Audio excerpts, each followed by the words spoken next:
A very warm welcome, Mr. Secretary General, Mr. Ban Ki-moon, the 8th Secretary General of the United Nations. And I'm privileged to host Mr. Ban Ki-moon, the 8th Secretary General of the United Nations, to the UN in China podcast. A very special person in many ways because during his watch in the United Nations from 2007 to 2016, we saw the Paris Agreement come to life, and he is the very architect of the Sustainable Development Goals. It's an immense pleasure to be hosting him here in Beijing at the Resident Coordinator's office for this podcast. A very warm welcome, Mr. Ban. Well, it's a great pleasure to meet you, Sid. I'm very proud of meeting you in your capacity as Resident Coordinator in China. It's one of the most important positions, and where UN officials are working very hard, not only with Chinese, but covering most of the areas in this Asia. And I count on your continuing commitment and leadership to lead this campaign so that we will be able to declare one day that we are living in a sustainable and happy world. Well and I count on your continuing efforts. Thank you. Thank you. Well, before we get started, this is the book written by Mr. Ban Ki-moon. It's called Resolved. And if you've not read it, I would seriously suggest you read it. But I'm also fortunate to have received a signed copy of this book addressed to me. Let's start with this book, Mr. Ban. And you talk about your childhood, and you've spoken very powerfully about it. How has the UN impacted you at a time of your childhood of great vulnerability? We know, we've read about that in the book. Could you tell the audience about a perspective from your side? It was when I came to know about the United Nations and importance and thankfulness to the United Nations was in 1950. I was just a 6-year-old boy. I didn't know what was going on, but from the faces of my parents, my father and mother, I thought that something was going very bad. Then we had to prepare. I was just a 6-year-old without knowing anything, and I had to carry some of the things on my back. We had to move to our grandparents' house nearby, about 25 kilometers away. We had no transportation at that time. 6-year-old boy just following with a 4-year-old brother and 2-year-old another brother. So we had 3 boys just trotting. But of course, 2-year-old boy was carried by my father. So it was a long journey. On the way of walking toward our grandparents' home, my mother suddenly had to give birth to a 4th child, the girl.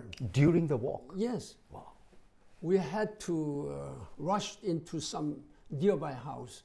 And there she gave birth to my sister, 4th child. She stayed there three days, then moved to a grandparents' house. Since then, my mother had been complaining illness all throughout her life. She fortunately had lived up to 100 years old. She was a very strong lady and very committed. But what I wanted to say, taking this opportunity, is that I was able to see how important the foreign aid, particularly United Nations, there were 51 member states total at the United Nations. 16 countries dispatched fighting soldiers at the call and request of the United Nations. Then 16 from mostly European and Americans, then as far as to Africa, South Africa, Ethiopia, and one country, Colombia, from Latin America. Then we are also very much thankful to at least 6 member states who sent their hospital medical teams. So that's why we were able to recover while soldiers were fighting. Now, when there was armistice agreement 3 years later, we were able to return to not normal, but as far as we were concerned, there was no fighting. That's where I entered the primary school. We had lost all these buildings. I had to study under the trees. When it rained, no schools. That's very vivid in my memory. Without the United Nations, I would never be here with you. I would never be even dreaming of becoming one day Secretary General of the United Nations. Wow. This is a dramatic life story. Dramatic. Yes. Dramatic. So I'm still very much grateful. Then whenever I was visiting some refugee camps, many Africa, Middle East, etc., I've been speaking to the children. Look, United Nations is with you. Do not worry. We'll try to provide something to eat and something to study. So first thing we did was establish a tent so that people can sleep. Then establish a tent school. Then whatever children, school-aged children, they were brought to tent school and we taught. So while we were suffering from war, that we were taught at the school. That's exactly what I did during my time as a Secretary General. I sincerely hope that the United Nations still, you are very busily engaged with many troubled spots. I sincerely hope that United Nations will continue to provide. Well, thank you, Mr. Bond. I think, that's a very poignant aspect of your history, which has profound significance in the way it shaped your life into public service. Now, this year we mark the 80th year. It's around the time of your own age. In fact, the UN and you were virtually born at the same time. The Charter of the United Nations came into existence in 1945. And for the first time, Mr. Bond, we are experiencing the gravest interlocking crises, the biggest challenge to the UN Charter. What, in your view, should be the most urgent reforms that the UN should be undertaking now? As the United Nations are celebrating the 80th anniversary of its founding, I am aware that there are still some complaints. They are not fully satisfied with what United Nations had been doing. That was also same during my time as a Secretary General. The member states and also people of the world, they were complaining to the United Nations, what are you doing? Each time I saw that there were some divergences of opinions and positions by member states. So it was very hard to have some consensus opinions among the member states. But while we were trying to do that, we had to carry on. We have to save the people from very dire economic and social situations. At that time, each time, I have been speaking to young children and also people who are complaining, refugees, that United Nations will be here until you are ready to leave this place. Mm-hmm. I was one of you like this. Exactly. I was one of you like very this. True. Very long true. Time ago. The boy who was saved by the United Nations is now working as Secretary General of the United Nations. So I know much, much more than any other my predecessors what kind of difficulties you may be having. So that's my continuing story, exchanging with the refugees and the young children, so that they would never lose their hope about the United Nations. So I am also conscious, even at this time, 21st century, where science and technology are at its height, and there are much, much more monies are circulating around the world. But still, there are many people who are suffering from this. And member states are divided. 80 conflicts. Yes, 80. that's right. So while there are a lot of expectations that United Nations should do much, much more for them, it's a very challenging world because leaders, political leaders, they are not talking each other. So it is very important that the United Nations, led by the Secretary General, try to do much more to consolidate the will to work for the betterment and sustainable development of all the people. True. Perhaps political will and courage. We need a lot of that. That's from right. all the leadership across the world. I completely agree, Mr. Secretary General. I mean, if we look at the 80 ongoing conflicts across the world, it's virtually a world at war. You know, I mean, one would have never thought post the Second World War we would have so many localized conflicts. In that regard, I really appreciate the role of Chinese government and leadership of President Xi Jinping and his predecessors who have been actively participating and trying to be help to the United Nations work. China is one of the major countries who have been actively supporting the cause of the work and principles of the work. They realize that United Nations is the organization in the world which can really help resolve all peace and security issues, and of course not to mention sustainable development goals. In that regard, as you have been remarkably discharging your responsibility as a resident coordinator of the United Nations, then I sincerely hope that you continue to encourage the Chinese government to do much more. And I really appreciate President Xi Jinping, his leadership. He came to the United Nations twice during my time, particularly during the time when Sustainable Development Goals was adopted. So that gave United Nations a great sense of boosting the sense of hope. Yeah.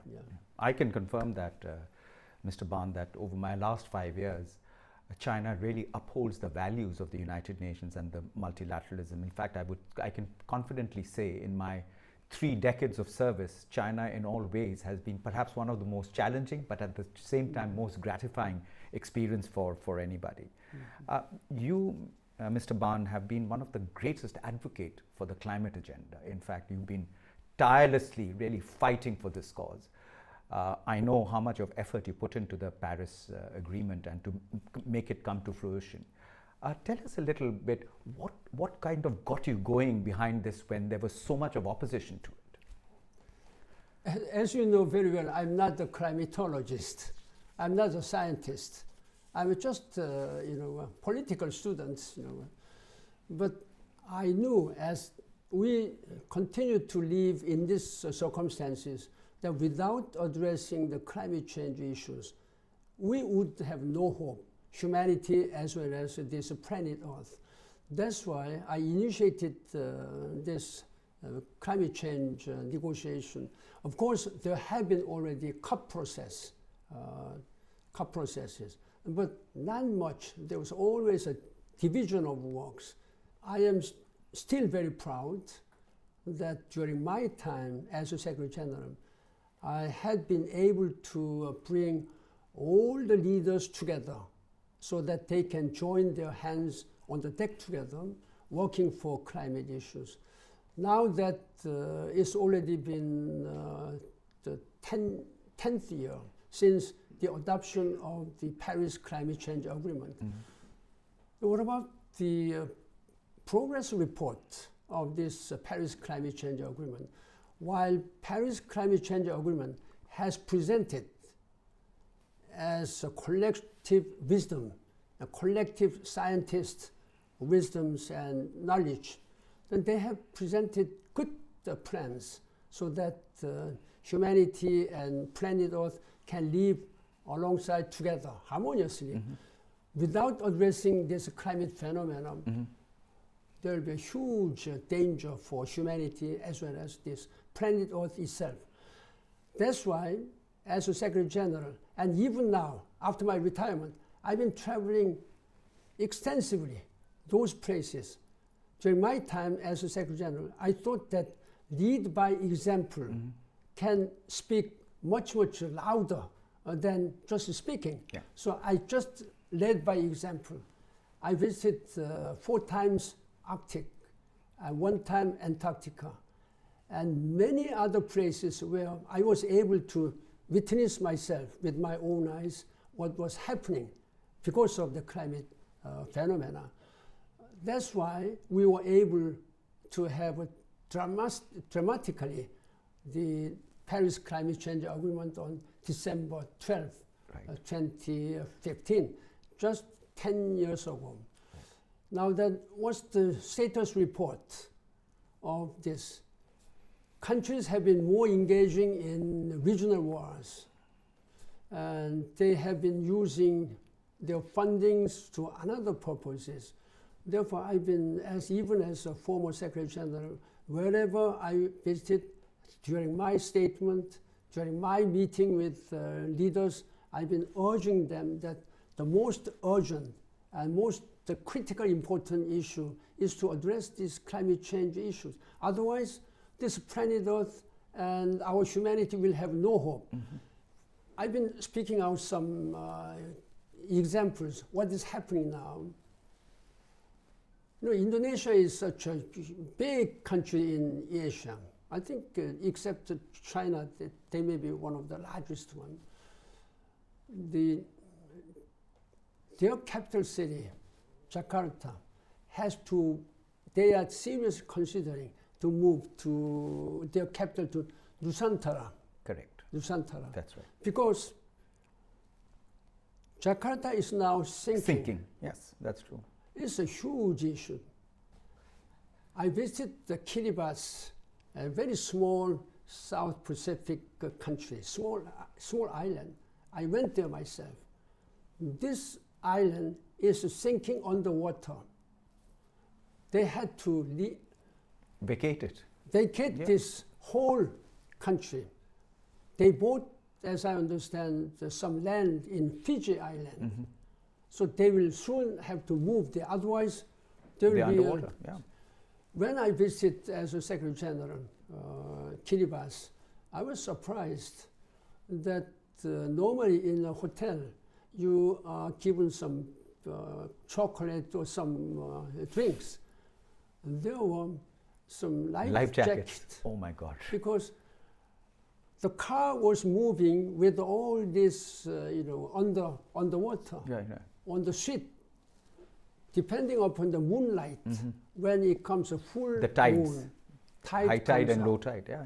So seawater just flows on the pavement. Yeah. So this is a hard reality. That's why I've been speaking out whenever I visit the Arctic, standing on the melting ice. I've been speaking out to the media, through media to the people of the world. Glaciers are melting. Sea level is rising. We have no time to wait. Yeah. This is the time to take action. Otherwise, we'll have to no hope for our succeeding generations. I sincerely hope that leaders of the world, rather than spending too much money on political and their domestic politics, they should provide much more funding and materials to climate change actions, like in adaptations. Yes, indeed. People know how to address this climate issue, but they are not spending much money on adaptation. So this is the wisest way to prevent further. Absolutely. So to save our humanity and to save our only planet Earth. Yeah. We have no other, we have not found any planet outside this planet Earth. So this is an urgent matter. Unless we join all our hands together, then our humanity and our planet Earth will have no hope. True. We have not yet found any planet where we may move to find to settlement. Now China has been actively leading this campaign. I sincerely hope that world leaders will come to their own senses as well as work together on climate issue. Yeah. You know, Mr. Ban, I was in Hong Kong where I watched your Fullerton speech. And there was something very interesting you said when I understand that President Xi invited you and President Obama to China on the Paris Agreement. Can you tell us? I thought that was a very interesting anecdote about the Paris Agreement and how it came about. We had some crisis, critical moment, when I thought that I was able to successfully convince all the member states.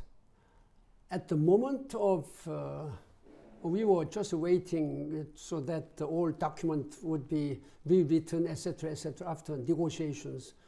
Then I was privately told by a minister of a certain Latin American country that, look, my president would not support it. The decision-making process is very unique. There is absolutely 100% unanimity required. It's not like a 2/3 majority or 3/4 majority. It's 100% decision. So it was a crisis. I really wanted to talk to the president himself, but because of time difference, I was not able to do that. Then this is quite a private story. We were just, wondering what to do. Then minister of that country came to me quietly. He had spoken to his president. His president is willing to sign to this. Then there is one condition. What is the condition? I could do anything. He asked me, President asked you to visit his country again for second time before the end of that year, 2015. Mm-hmm. I could do much stronger, much more difficult conditions. I said, yes, I'll go there. Okay. Then somehow I feel regret that I have not been able to keep that promise, because there was a strong repercussions from my staff, my own staff. You should not entertain that kind of absurd and unreasonable request. Why Secretary General is going there to treat, to please that kind of leaders? He is still in power. Mm-hmm. So I'm wondering what to do. Even after my retirement, I should go there and talk about the past story. This is an unknown story. In this regard, I'd like to take this opportunity, how much I am grateful to President Xi Jinping. Without his direct intervention, I think we might not have a Paris Climate Change Agreement come into effect during my time. It was 2016, September 4th, and September 6th, the G20 summit meeting was scheduled in Hangzhou, China. Then he invited me and President Obama specifically. So we met earlier, September 4th. There must have been agreement between President Xi Jinping and President Obama. Let's certify this document, because Chinese portion of greenhouse gas emission was 24% globally. The Americans 14%. 24, 14 adds up 38%. 40%. Out of 55%, Got it. which was required so that this Paris Climate Change Agreement would come into effect. Right. On September 4, 2016, two countries presented me the ratification paper. Fantastic. Yeah. Then I needed to have about 11% or 13%.